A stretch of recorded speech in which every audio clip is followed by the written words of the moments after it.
Hazrat Musa alayhi salam was not sent to Pharaoh only to have the Israelites freed from him. He was also sent to preach to Pharaoh. Allah Almighty says in the Holy Quran that, "Go you to Pharaoh, he has rebelled, and say to him that wouldn't you like to be purified, and I will guide you to your Lord so that you may fear him." So as a result of this preaching of Hazrat Musa alayhi salam, he had followers among the Egyptians as well.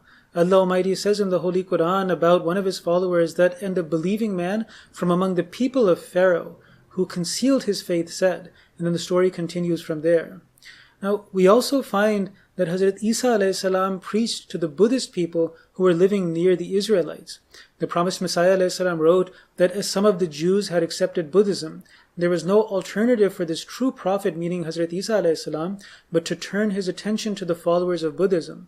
As the Buddhist priests of that country were waiting for the Messiah Buddha to appear, they hailed Jesus as the Buddha.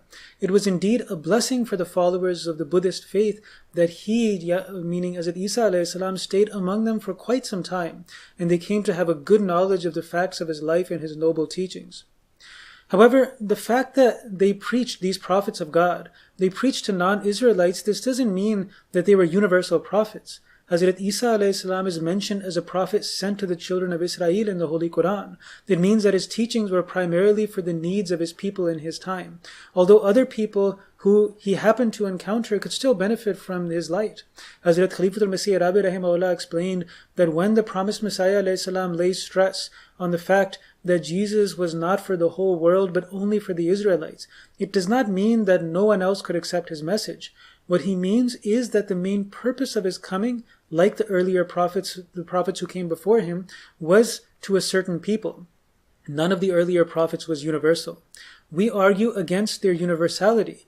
We do not argue that anyone else living in the same region was not meant to accept him. Hazrat Khalifatul Masih Rabi rahimahullah said that verily no one before the Holy Prophet ﷺ of Islam had called the whole of humanity, and no book before the Holy Quran had addressed the entire world.